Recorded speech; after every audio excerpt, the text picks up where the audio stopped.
Roughly 4 hours south of Paris is a region of France framed by rolling hills and pastoral countryside.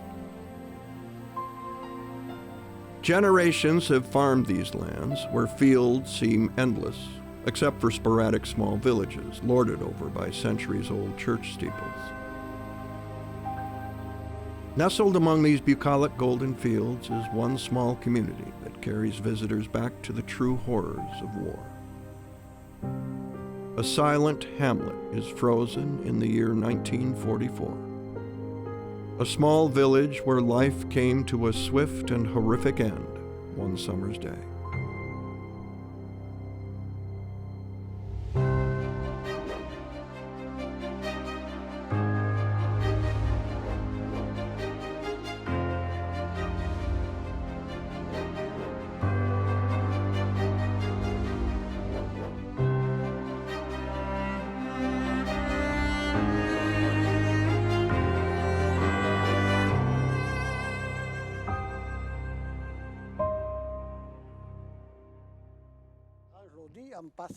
Frenchman Robert Hebra is a survivor of one of the worst atrocities of World War II.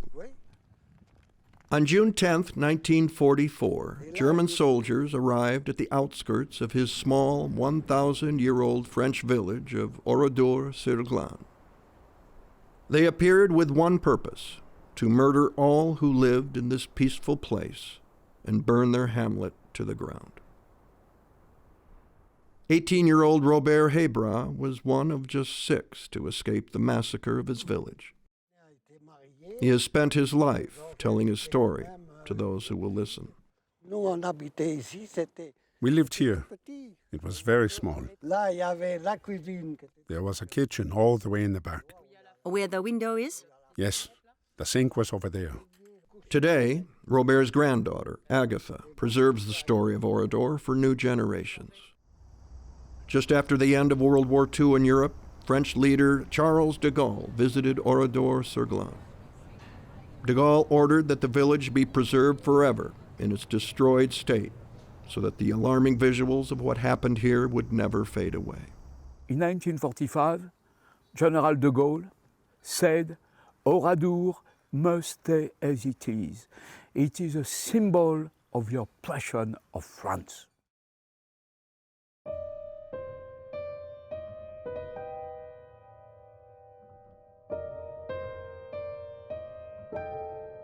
These are the faces of the 643 who were massacred. The local mechanic, a baker, a seamstress, and a cafe worker, farmers, teachers, school children, and babies, village elders, mothers, fathers, sons, and daughters. This small hamlet found itself in the wrong place at the wrong time, in June of 1944.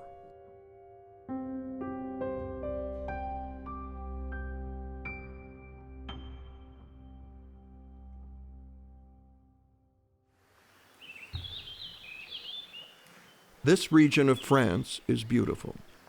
Forests, rivers, streams, and dirt roads complete the mosaic. Oradour-sur-Glane is that image when you picture a typical French village in the countryside. Those who lived here in early June of 1944 handled their daily affairs as World War II raged in other parts of Europe. Centuries-old Oradour-sur-Glane is walkable from one end to the other in 10 minutes. This area had largely escaped the devastation of the current war. The closest German-controlled town in this part of central France was Limoges, roughly 15 miles northwest. Trolley tracks connected Oradour-sur-Glane and the town. While it wasn't a battle zone, Oradour-sur-Glane was in the middle of French resistance activity in the region. That was one reason why the Germans didn't visit the village too often. The resistance, often referred to in French as the Maquis, wasn't active in Oradour itself, but it was positioned in nearby forests, hills, and larger towns in the region, ready to ambush German troops. In this village, during the war, there was no resistance. It was nearly like heaven. There were Jewish refugees, Spanish Republican refugees from the Spanish Republican Army who left Spain in 1939. It was a very quiet village, a little village. All these people had a very simple life. They were, most of them, farmers, bakers, pastrymen. They owned a restaurant, cafe. There was a terrific life in Oradour, a very good football team, and a lot of other things. It was a very lively village, very famous for the church, the very old church from the 12th century.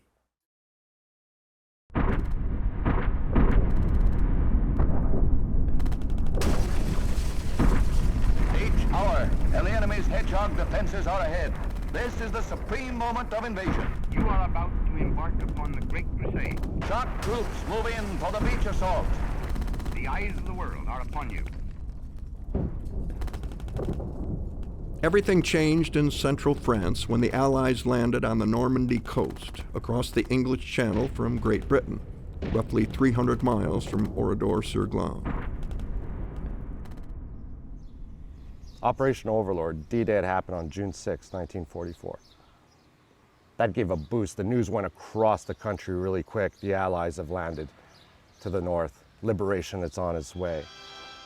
The invasion surged farther inland. The landing of over 150,000 troops in Normandy potentially meant the beginning of the end of German occupation in France. At least that's what French citizens thought, including those living in tiny Oradour-sur-Glane. For the people in the village, the war was over. The landings had taken place and we didn't think there were any more German troops. So for the people of Oradour, the war was over. As the Allies gained a foothold in France, the call went out from Allied Supreme Commander Dwight D. Eisenhower for the French resistance to join the fight en masse.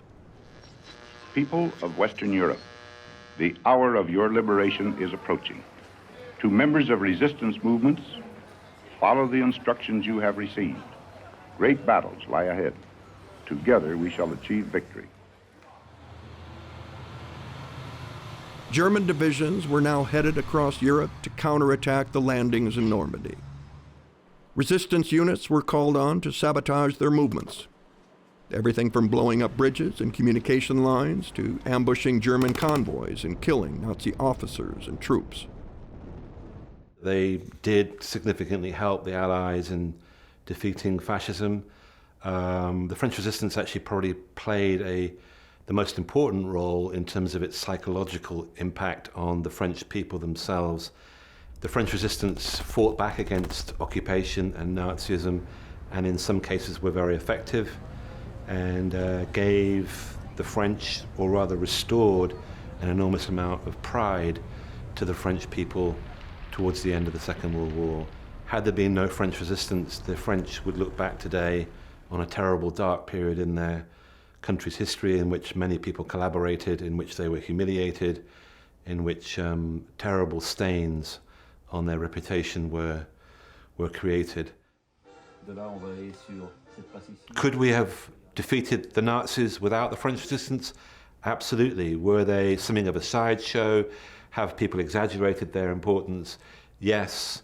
But nonetheless, there were a lot of very brave people who gave their lives in resisting pure evil, and that's not to be forgotten.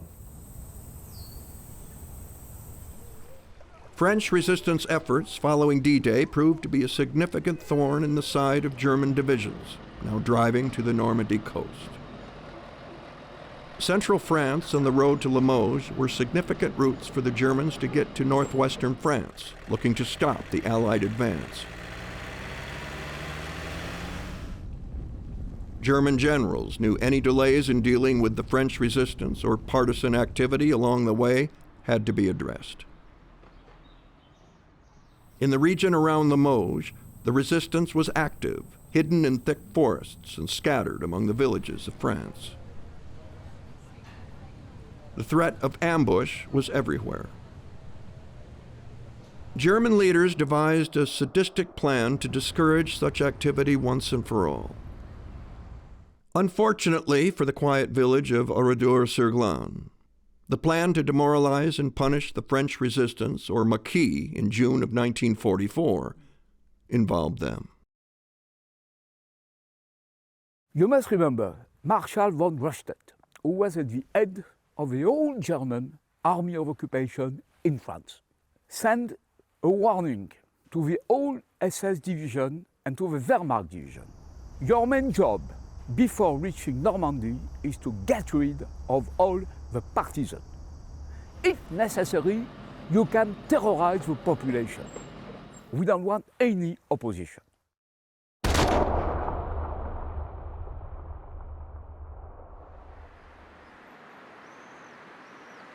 The 19th century building was in the days of 1944. It was where Heinz Lammerding, the general at the head of the Das Reich, stayed on the 9th of June. And it's in his room that the fate of Oradour was sealed.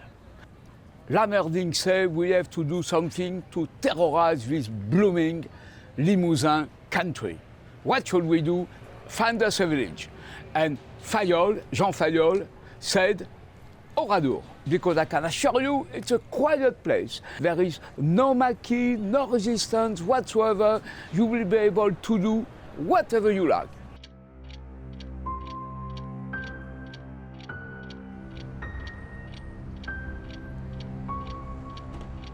The idea was to send a brutal message to the resistance. German leadership decided on an out-of-the-way location where their prey would not expect their arrival. A setting that would not attract attention from the outside world. A place in central France where the resistance would get the cruel message via word of mouth. An area like Oradour, not shaken by war.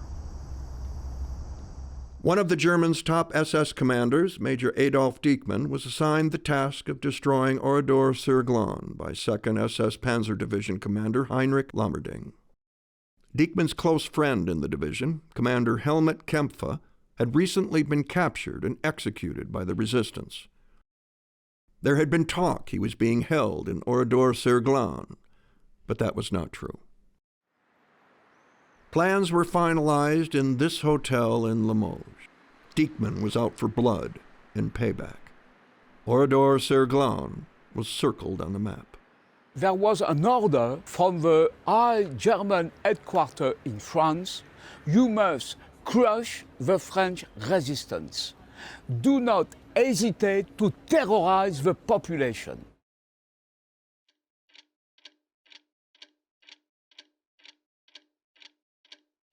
How the small village of Oradour-sur-Glane became ground zero for retaliation is considered somewhat random. Oradour-sur-Glane was certainly the perfect location to send the message to the resistance that civilians would pay the price for the maquis' deadly ambushes. The German 2nd SS Division, also known as the Das Reich, was on its way to Normandy to counterattack, but first they were ordered to deal with the French partisans. The German division had been stationed in the country since the beginning of the year. By 1944, it's reaching a crescendo, and so is their savagery.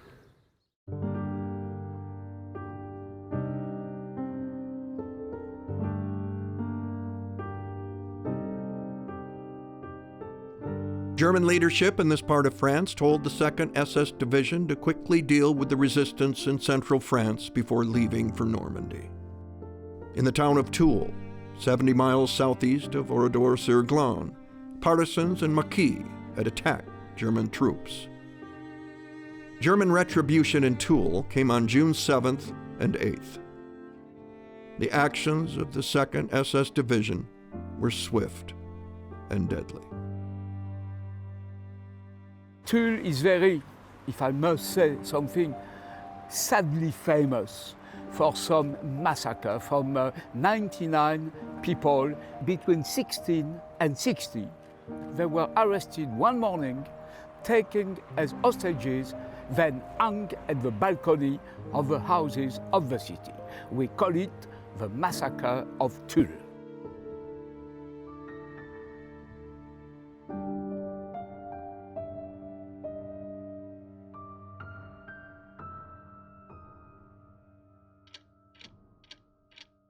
Word of the Tulle massacre hadn't reached a quiet and peaceful Oradour-sur-Glane.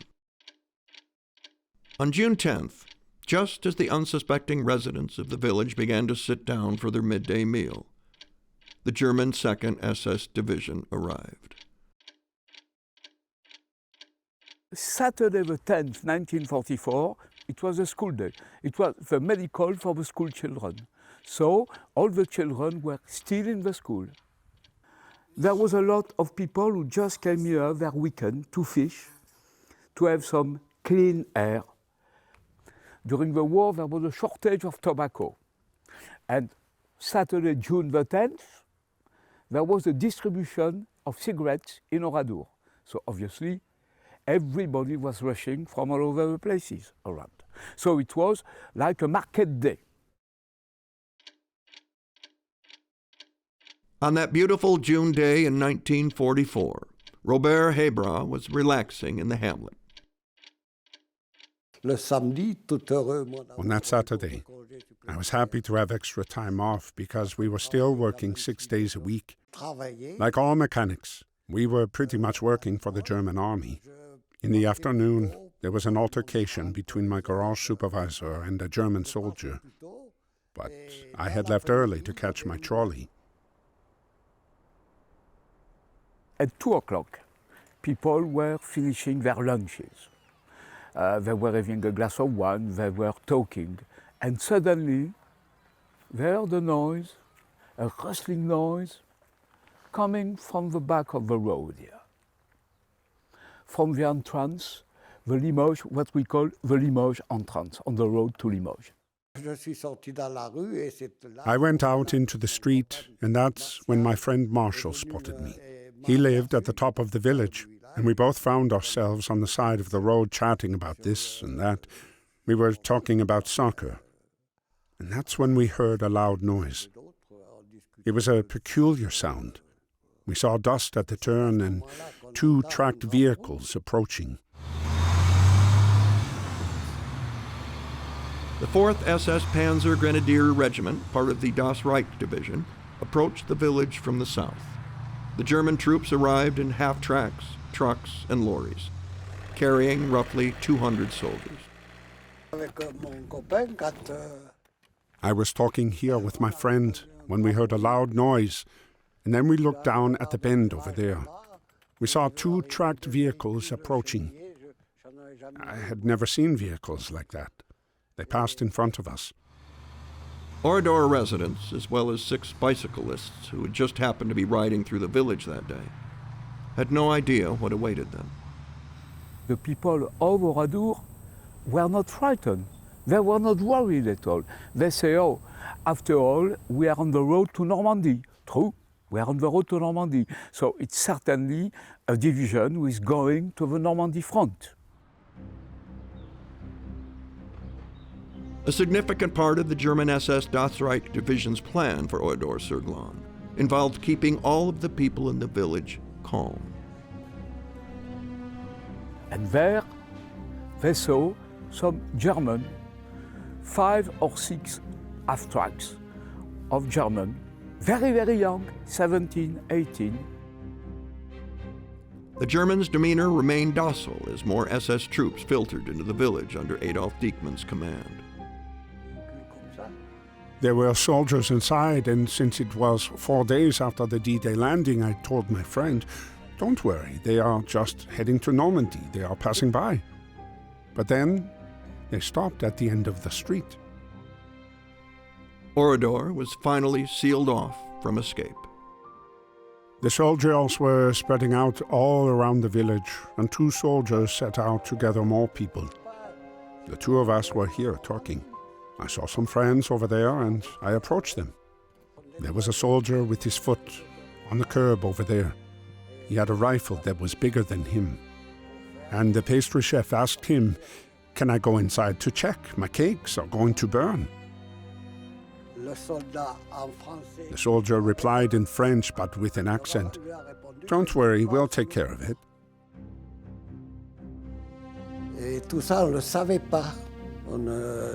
We did not think there was any danger.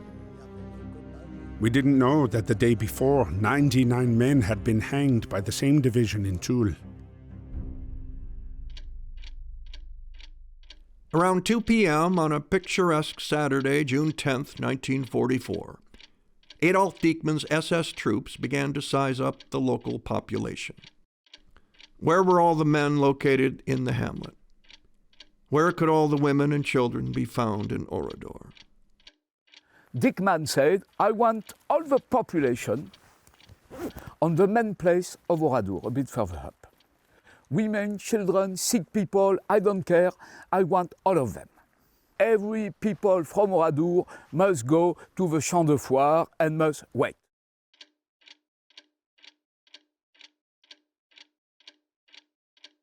In the heat of the mid-afternoon, 2nd SS Commander Adolf Dieckmann began to implement his plan for Oradour-sur-Glane.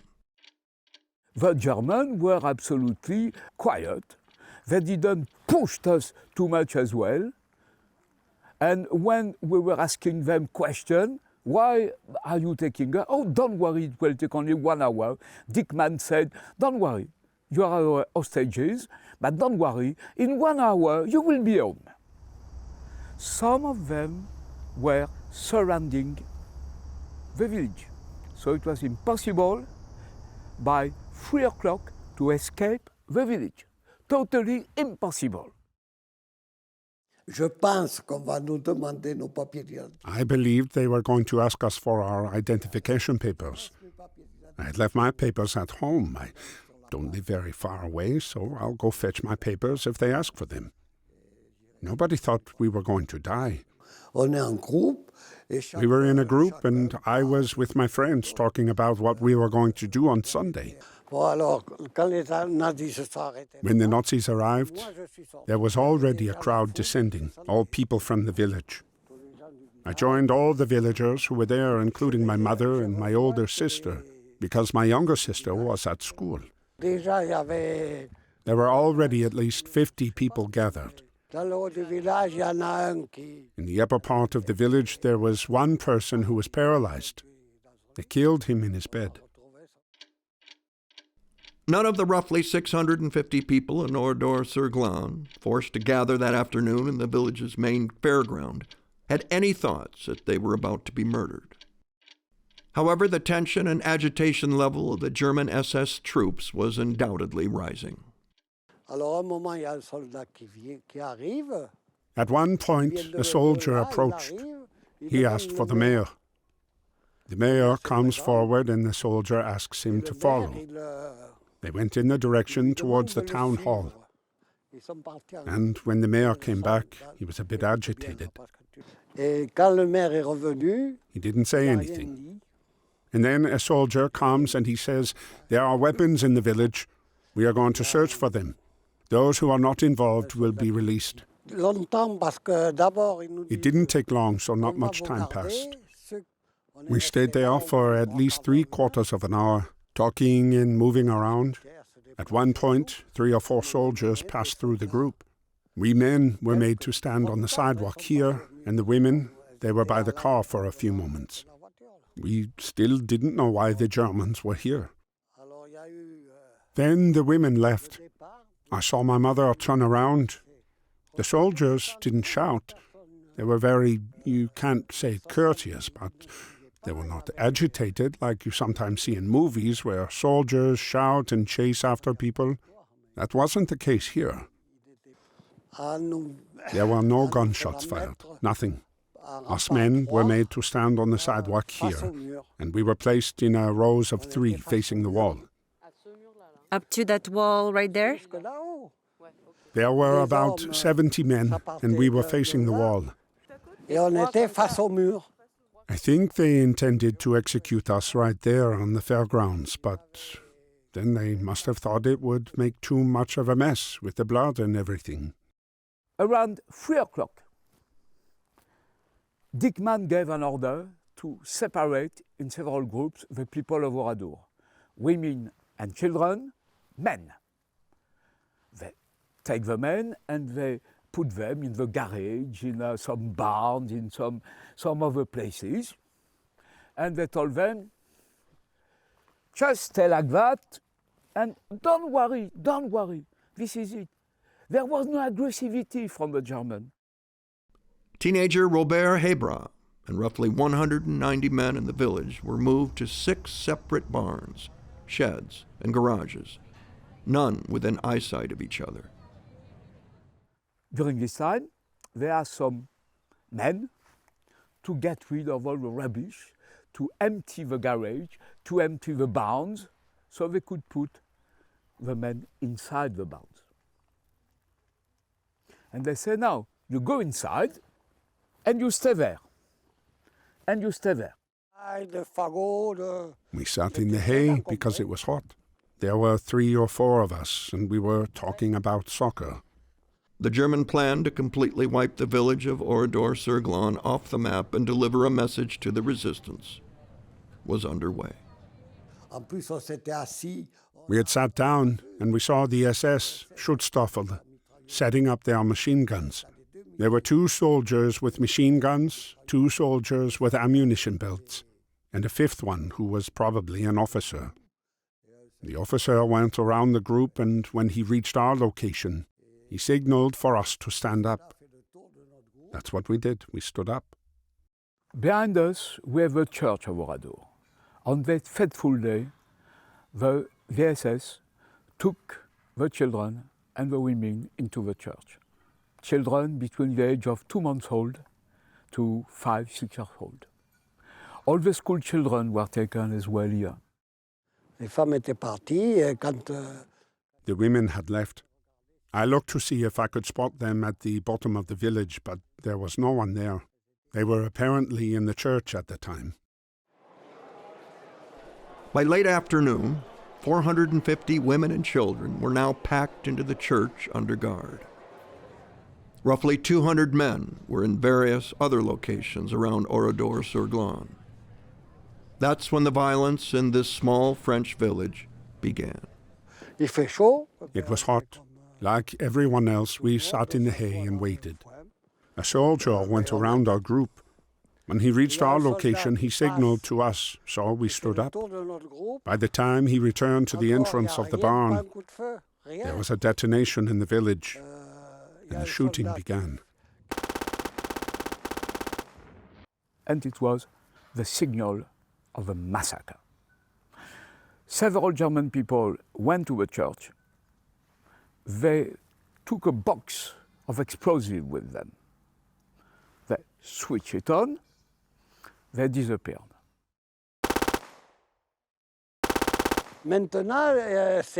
It was a grenade to signal everyone because the execution started. At the same time, soldiers in front of the groups began firing. The panic must have been incredible. I found myself under the other men. I'm injured, but not seriously. I don't lose consciousness. The soldiers continued to shoot, so I tried to slip even deeper. The German SS put the fire on every village. They started to shoot the men. There was 5 survivors. One of those survivors was teenager Robert Hebra, who ended up buried below the bodies of those shot in his barn. The shooting stops. Then the soldiers climb onto the bodies, and anyone with a glimmer of life, they finish them off with a shot to the head. That's another place of killing. The garage. The garage here. You still have an old car in this corner. You still have an old car, you see here. You still have some things. And here we are, another 20 people killed here.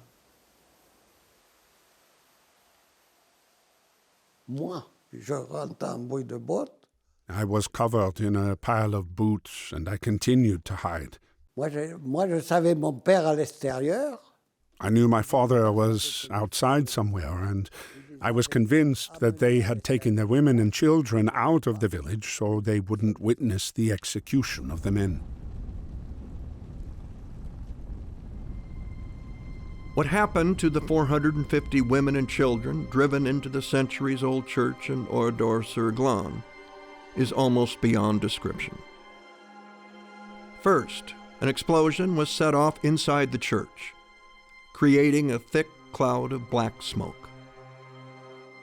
That was followed by German machine gun fire and then hand grenades thrown into the house of worship. While this was happening, young Robert Hebra was planning his escape. They covered everyone with hay, and then the soldiers left.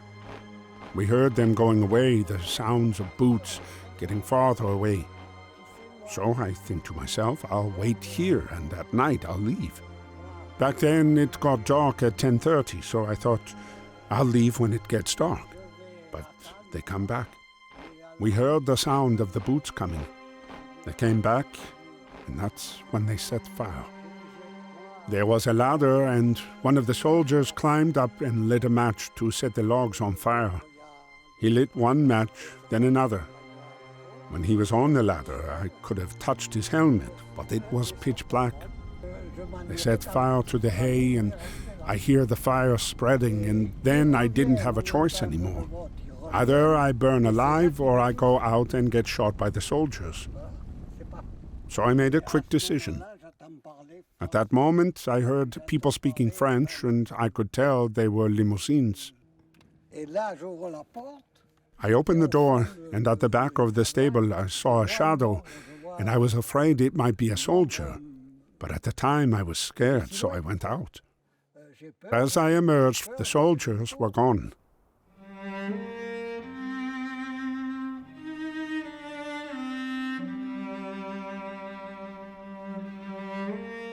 Robert Hebra's father managed to evade the tragedy by being a short distance from the village on a work trip. The two would meet up later in the day.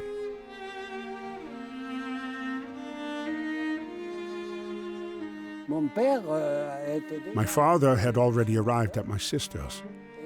I explained what had happened. I said, the women must be somewhere. So he took his bicycle, went to Oradour, and went to the church. He saw what had happened. When he came back, he said to me, your mother and your sisters were burned in the church. That's where the real tragedy happened.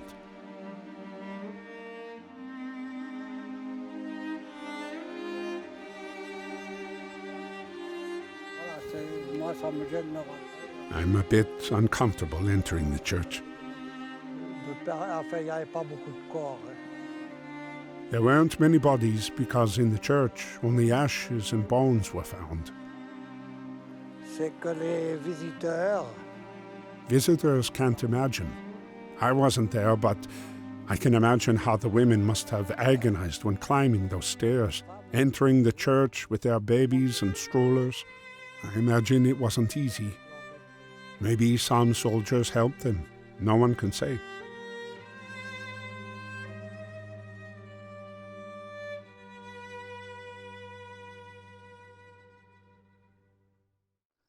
In the church, there was one woman. She was 52 years old, Madame Roufanche. Beyond the altar in the church, the main altar, there was a window. She broke the window and she tried to escape through the window, and she did manage. At the same time, there was a poor woman who said, please take my baby with me, 2 months old. The Germans shoot the babies. And this woman will stay 2 days with her 2 legs broken and a few bullets in her body behind the church. Now there was another survivor, Roger Godefrin. He was a little boy of 8 or 9 years old. He was from Lorraine. And his parents have told him, whenever you see the German, please, please, go away, don't approach them. And this little boy went swimming into the river and did escape. The Germans shoot after him, but he did manage to escape.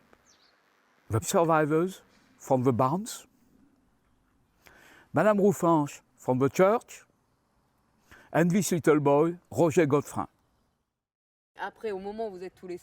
But afterward, when you are together, what happens? Between the moment when I'm alone and when I came out of the door, I see no one. Then I went back to the bodies in the smoke. I opened the stable door in the back and there's someone who scared me. I quickly closed the door and went to hide in a pigsty. I always wondered. My mom, who walked with difficulty, was sick and had a heart problem. I wonder how she and the others managed to get inside. 450 inside the church. How could they all fit? Because today the church is empty, but back then there were pews, chairs. There were 2 priests in Oradour. There was the town's priest and the Lorraine priest, who was a refugee here. Among the witnesses who survived the tragedy, nobody saw the priest. Yet at the time they were Cossacks, which would have been noticeable. If the priests had been in the church, they would have led prayers. They would have asked the women and children to pray.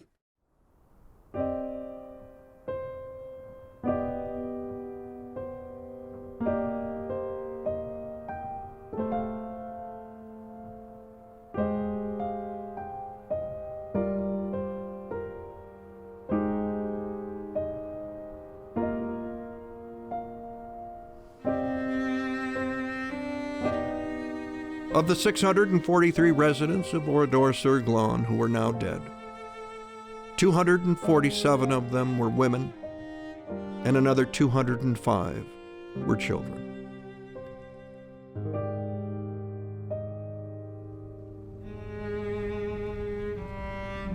All those dead in the church were burned beyond recognition, thanks to the ensuing fire that raged. Robert Hebrat's mother and 2 sisters were among the dead.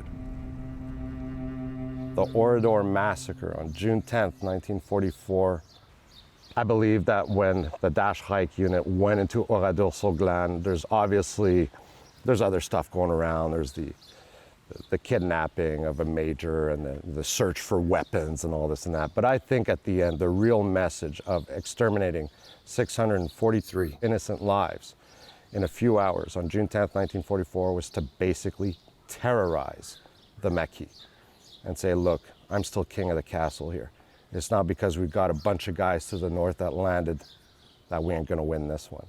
And I think that sent a shockwave across that region, the Maquis to the north, the Maquis to the south, the west and east, and you got this thing, Oradour, that happens in the middle.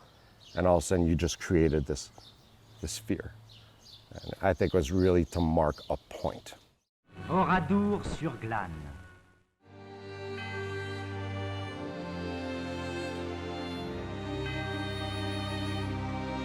Dickman was annoyed, and I think he did his job so well because he was thinking of his friend, Major Kampf, who was kidnapped.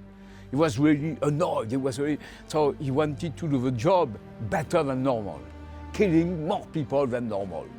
And I think it's just a statement. Unfortunately, it's a statement that cost lives. What did happen during the night of the 10th to the 11th? Some SS went back to their barracks. Some others went to Limoges to have some fun. Some others, 10 of them, stayed into Oradour. They stayed into Oradour. And they drank. They drank all the bottle they could find. On the night of June 10th, sometime after 6 p.m., the village was looted and lit on fire by soldiers of the German 2nd SS Division. The next day, I went back to my sister's place. And that's where I learned from my father that they had killed the women and children in the church. It was so painful that I don't even remember the week that followed. I don't recall anything that happened. Following the massacre, residents and aid workers from the region flocked to Oradour-sur-Glane looking for their children and family. What they found was the smell of burnt flesh, bodies torn to shreds from bullets, and a village burned to the ground. This was an atrocity on such a scale it could not be hidden, even though the SS made attempts to bury as many bodies as possible before heading on to Normandy. The day after Oradour, a German plane came over Oradour to check. The SS had one order: you must bury as many people as possible. So they dig some holes, and they put the body inside it. This is the thing. They took photos for one good reason: to have some proofs, to have some evidence. Because de Gaulle said, and even Churchill, these people who did that, they will be tried after the war as war criminals. So they needed some photos. A charred body, without legs, without head sometimes, remains of children as well, especially in the church. You couldn't recognize anybody in the church, anybody at all. It was a terrible massacre. Does any visitor to Oradour really comprehend what could have happened in the church?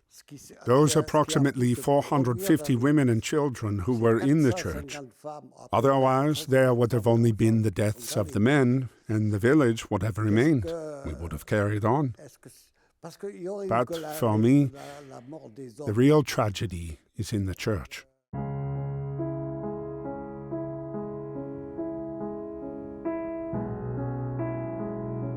Visiting Oradour-sur-Glane today is to witness the results of mass murder.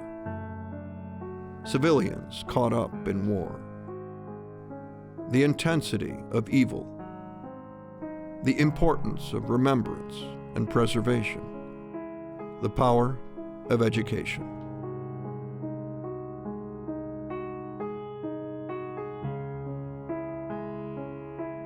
Historians have spent a lot of time detailing what happened there, but the horror of it is what came to me. The details were certainly important, but the mood of that place struck many of us as we walked those grounds. I think the place where I pretty much lost it was going up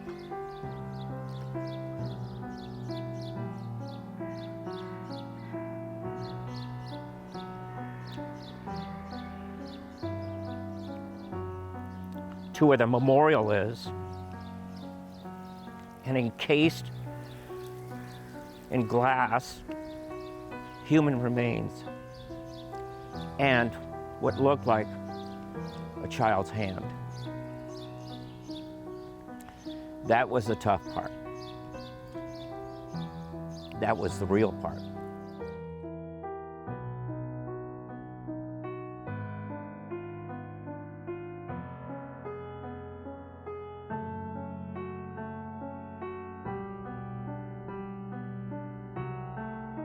Oradour-sur-Glane villager Robert Hebra, a survivor, is too aware of this story.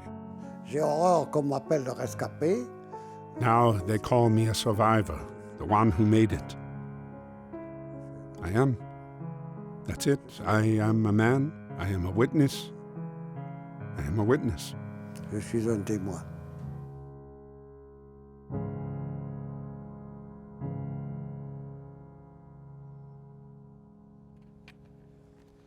For Hebra, it is difficult to walk down these streets where his family and friends were murdered.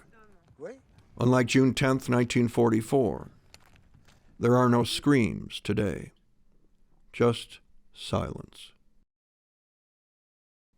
Decades later, everything remains familiar to Robert. The opening there is quite large. What was it? It used to be a grocery store. Ah, I see. So it had a storefront. There was the kitchen at the back over there, and there were 2 bedrooms on the 2nd floor. Is this your bed? Yes, that's my bed. Before my little sister was born, I used to sleep there. There was a wardrobe where my mother used to hide chocolate. Sometimes I would sneak in and cut a piece of chocolate. She noticed it, but she didn't say anything. And behind it, there was a storage area where we kept wood. And since we heated with wood, my father had to buy wood. We would unload it here. Then we had to take it in the wheelbarrow and put it in the storage areas. And there were 1 or 2 rabbits and 1 or 2 chickens.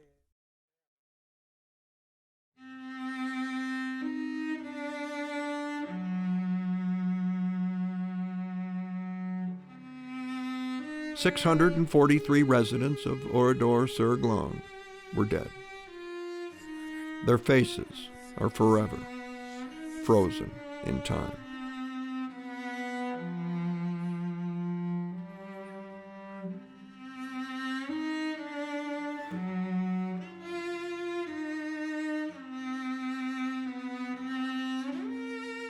You have the pictures of all these people. You can see old people, you can see women, you can see babies. Babies, even babies were killed here by the Germans.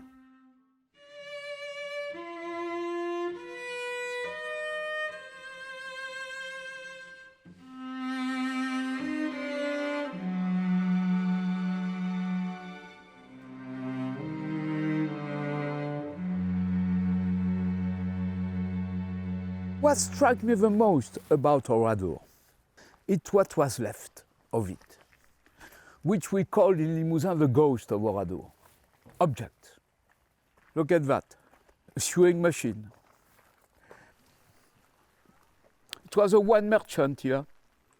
About 20 men were shot here, in this place. You can see that this village was stopped in its life.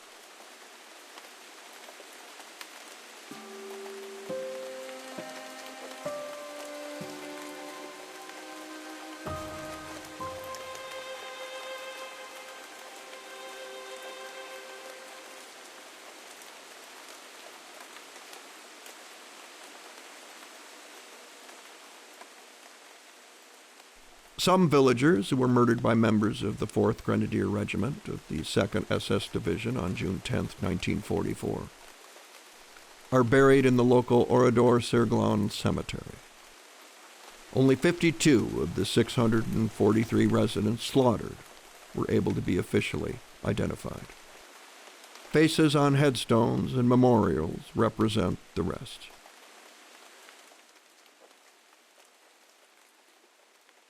Other very personal reminders of the violence that occurred here are also exposed. Life in a small village before the Germans arrived. The mechanic's garage. The baker's oven. A sewing machine. A school. And an empty church. The reason why Oradour-sur-Glane was ultimately chosen to be destroyed has been debated ever since June 10, 1944. The Germans had retribution, and the way they lashed out is to the populace, indicates that. I think that many of them, especially the officers, had a good idea. We're losing this war. But they had a job to do too, and that's the horrific murders that take place en masse is only a reflection of that. What is certain is that Robert Hébra's French village experienced cruel and savage personal violence seldom seen in World War II, except on the Russian front. Oradour-sur-Glane was a war crime. Oradour stands as an Auschwitz, as a Dachau in France. And I think everybody should visit it at least once just to know what horror war can be. Walking around the skeletal remains of a town, seeing glimpses of human beings being there, like a sewing machine, a burnt out car, an anvil, a shovel, was all, to me, it was a reminder that human beings were once here, had lives, had dreams, had futures, and all lost in a morning when the Nazis showed up. It's a place I don't like. I don't like going in there. I feel the dread already. I get emotional, I get shivers. I'm a dad, and seeing the pictures of those children throws me into a loop. I can't believe human beings could do that to each other. And I think that for General Charles de Gaulle to preserve that town the way it is preserved was brilliant, in that you can't deny it. It is a memorial, it is a statement to say never again.